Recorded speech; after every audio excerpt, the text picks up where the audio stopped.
everyone. This is Karen Grace Clark. I'm the Program Director with Gold Lactation Online Conference. I'm here today chatting with Meg Nagle. She's an IBCLC, an American IBCLC living in Australia, and she is presenting a topic at Gold titled Social Media Backlash. Meg, I have a question for you about that. What do you mean by social media backlash? What is that? So social media backlash is the negative response that we sometimes get when we talk about these really emotive topics such as breastfeeding. And sometimes people just respond in a really negatively, in just a really negative or aggressive way when we post different topics. I've definitely seen that, and I know we've talked about this before in different forums and whatnot, where online people seem to say things they would never say in person. So that's an interesting point that you make, that sometimes when we are posting things online, we can receive more negativity than maybe we would have if we've been sitting around a coffee table or in a group meeting or something along those lines. So I'm really interested in hearing more about this. Now, tell me, Meg, as an IBCLC, tell me how you use social media, and do you find it really does help you connect with mothers and maybe increase your own knowledge? And then second part to that question, which platforms would you recommend other professionals use? Well, I definitely feel as though it helps us connect with mothers and also increases their knowledge. It's a great way to reach women, especially women who are having babies, their age group.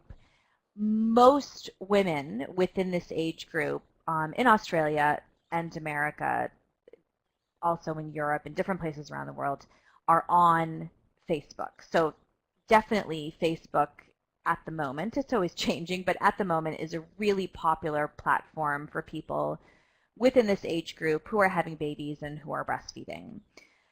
So therefore, it's a really popular way for women to communicate with each other and also get information.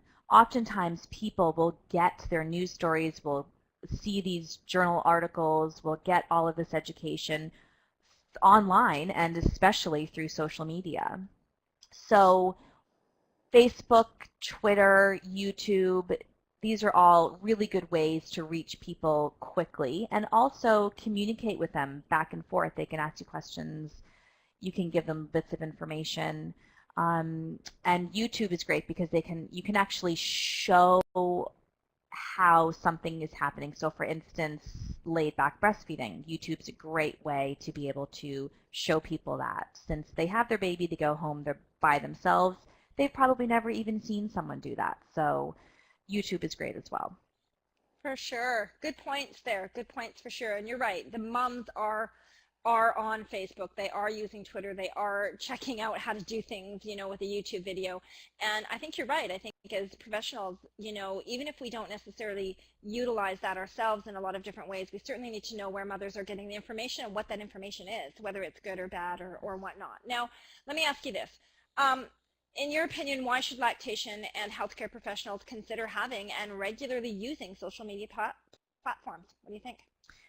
Well, I think it's really important simply because that's where a lot of the women are getting their information from. So when women are searching for something, they'll type it into Google or they'll go to Facebook. That's what a lot of women are doing. And it's just such an easy way to reach a massive amount of people. So even if you don't have a website, you don't have a blog, you just have your one Facebook page and maybe a Twitter account, you have the potential to reach thousands and thousands of women. So it's a really great way to get information out there and to also communicate with people easily. That's such a good point for sure.